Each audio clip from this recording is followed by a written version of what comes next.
Everybody, it's your favorite executive career coach, Professor Nez here, live streamer, podcast host, social media marketing storyteller extraordinaire. And I got some interesting news today. Today I want to talk about a report that just came out, the top hiring trends right now. I mean today, this literally just came out, that are going to shape the future of hiring and recruiting. And I just had to get on here and kind of just share this with you. It's a fantastic article by Samantha McLaren, and she's talking about how over 9,000 talent leaders and hiring managers across the globe shared their opinions about the top trends that will impact hiring this year. So check this out. And this is the top 4 as featured in the Global Recruiting Trends Report. And here they are. Here they are. Before you do that, though, a little suspense, y'all. I want you to know that you need to subscribe, you need to follow, you need to engage, you need to subscribe to our podcast, Ross and Nez, the live stream experience. I'm going to leave the website, all the links down below in either description or in the comments. You got to. If you want to understand how to acclimate into the digital enterprise, how to amplify your audience, your reach, your presence, discovering who you are and sharing that with the world through the digital ecosystem, you gotta join us. Like, you just have to join us. It makes no other sense. I mean, why wouldn't you? So very excited to have you. Okay, let's get into that. That's my little kind of bumper, and let's get right into it. So here they are. Here they are, the top 4 trends, and I'm going to talk a little bit about this. This is a fantastic report that just came out. The top trends that are shaping the future of recruiting and hiring. Number 1, this should come as no surprise, diversity. So, diversity.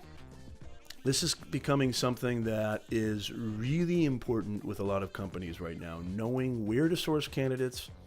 And then something that I think is really, really important is understanding, being very self-aware of perhaps some conditioning, perhaps some biases and some leanings, if you will, that maybe you're not really 100% recognizing, and you need to. So this has to do with self-awareness. A lot of companies now, they want to try to really improve their culture. That's what this is all about. This is all about improving your culture, because we have got, this is the United States of America. We've got a very, very diverse and varied melting pot of individuals from all different types of backgrounds. We're a progressive nation. We're changing. We're constantly changing. We're constantly evolving. And pretty much it's always been like this, but maybe perhaps a lot of companies felt, or at least a lot of the communities felt, that they weren't being represented in the talent pool. So, and this has to do with women, minorities, a lot of things that I think are really cool. Having 2 kids growing up, 2 young kids growing in a world that I want to be fully representative. This is really interesting to me. I still think you need to hire the best person for the job, but, and I don't think this negates a meritocracy. But this is something that a lot of companies are thinking about. They want to improve their culture, be more representative, and really just better represent their customers. That's what it's all about, diversity. So this is something that was the top new hiring trend. So this is something you need to be thinking about as a recruiter, as a hiring manager, but also somebody who wants to be hired. You need to start thinking about this as well. And don't think, perhaps, maybe you have some unconscious biases. Maybe I'm not good for that job because it looks like I'm looking at their website, I'm looking at their communications, I'm looking out their media. It doesn't look like I would really fit in there. I don't see anybody who acts, speaks, talks, looks like I do. Well, don't be so fast to judge that.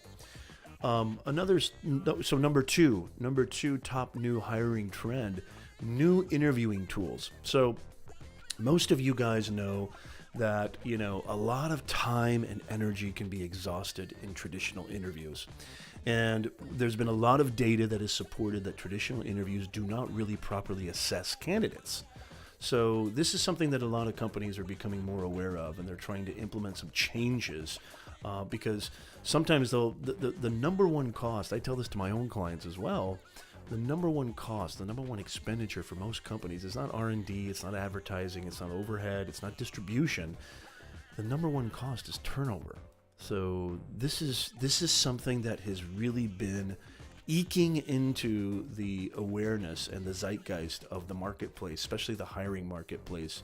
and company culture is a brand new thing. I mean, when I was a kid, they didn't give two craps about company culture. You know, it was shut up, take your break, punch in, and then punch out when you need to, and stop asking too many questions, and don't be a nuisance. That was pretty much our company culture in the 70s and 80s.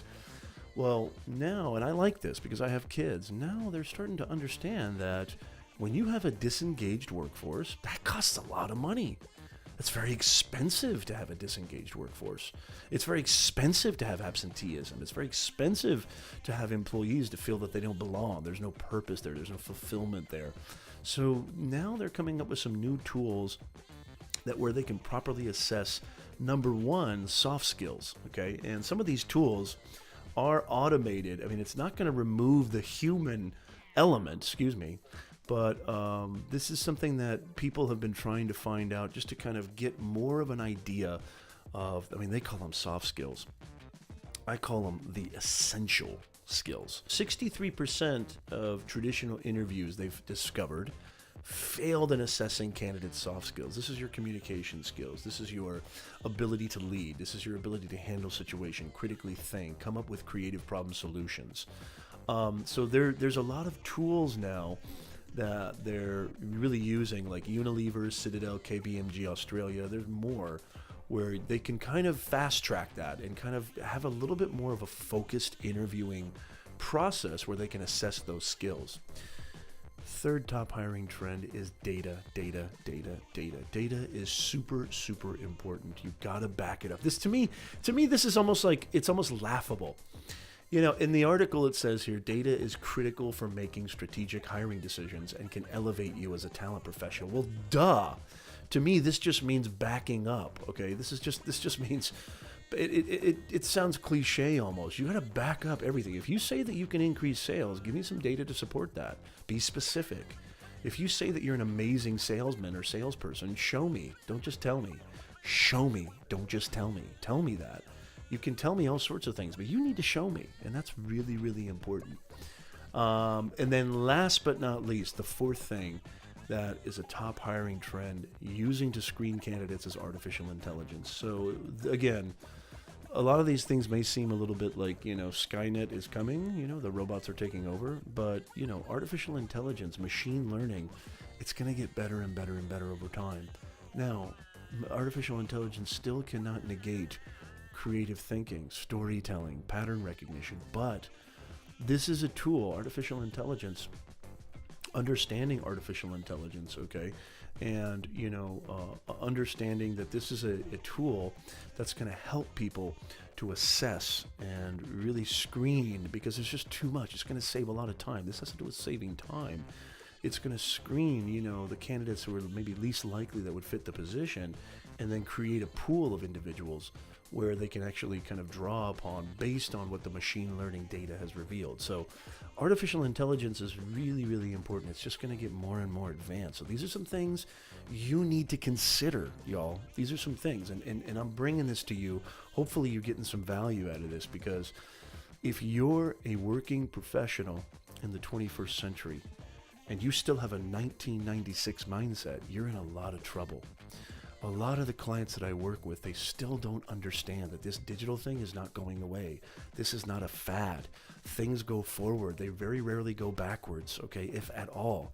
Even when they go backwards, it may perceive to be a backward solution, but it's actually going forward in another way. So technology is just going to get more and more advanced. Things are evolving every single day. Don't rest on your laurels. Stay aware of the changes. It's really, really important. So I hope you found this valuable. Some of the things that, you know, you need to consider, not only as a recruiter, a hiring manager, but somebody who's also, you know, looking for a gig. That's something that I do as an executive coach, a career coach, a resume writer. If you ever need anything from me, if you would like to contract my services, I am available. Just connect with me on LinkedIn. I'll leave all that stuff below. And don't forget our podcast, Ross and Nez, the Livestream Experience. We talk about everything happening in media, social media, and the digital culture so you can amplify your business, grow your audience, and flourish in the 21st century. Thank you so much, y'all, and I'll see you guys next time. Thank you. Okay, so this is really important. I think I have to sneeze. I'm going to leave that in the video. Okay, I'm going to leave it. I'm not going to edit that out.